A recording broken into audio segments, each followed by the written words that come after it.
dhinaca kalena waxa ka soo baxa qarankii aalaha kaasoo noqda shidaalka warshadu biyaha ku kululaysato oo dabeeto uumiga ka baxa uu ku shaqaysiiyo makiinadaha sonkorta qayriin bisleeya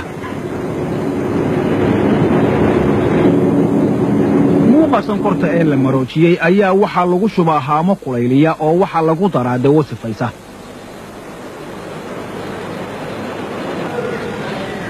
sonkor sifaysan oo nadiifa ayaa loo baahan yahay shaybaadh warshadu ay leedahay wuxuu ka mid yahay kuwa ugu fiican Soomaaliya waxaana si joogto ah uu u tijaabiyaa muuqa sonkorta iyo waxa lagu darayo heer kasta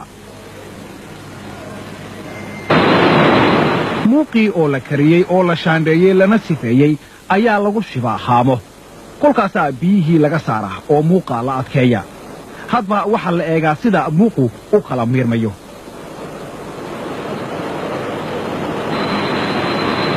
kolka la fariisiyo ayaa muuqa sonkorta waxaa lagu shubaa haamo maran oo hawada laga saaray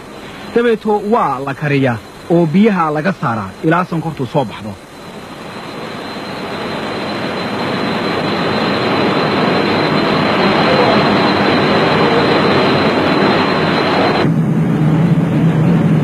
sonkorta iyo miidda isku jirta ayaa dabeeto lagu wareejiyaa haamo kale si loo kala saaro kolka haamahaasi lagu lingaxo ayaa waxaa la lulaa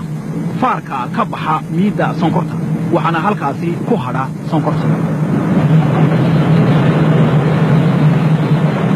waa qallayl markaasi sonkortu oo waxaa lagu soo saaraa majarafado amaba makiinado gacmo leh sonkorta waxaa dabeeto lagu sii qallajaa jaranjaro socota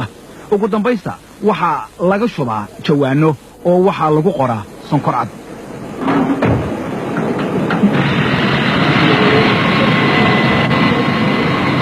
sonkortii ugu horraysay ee warshadda Jubba waxaa la soo saaray iyada oo tijaabo ah Juulaay 1980 laba sannadood iyo 11 bilood kadib kolkii la saxay qandaraaskii dhismaha kolka warshadu gaadho xaddiga loogu talagalay 70,000 oo tan oo sonkorta cad ayaa ka soo bixi doona warshadda oo dalka lagu cabbi doono mashruucaasi kuma koobna uun sonkor kaliya 3 sannadood dhexdood ayaa waxaa kayntii jiqda ahayd ka soo baxay magaalo si fiican ugu xidhan magaalooyinka kale ee dalka magaalo leh dukaamo garoomo lagu ciyaaro dhakhtarro iyo dugsiyo degmadaasi waxa ay dunida la wadaagtaa sancada warshadaha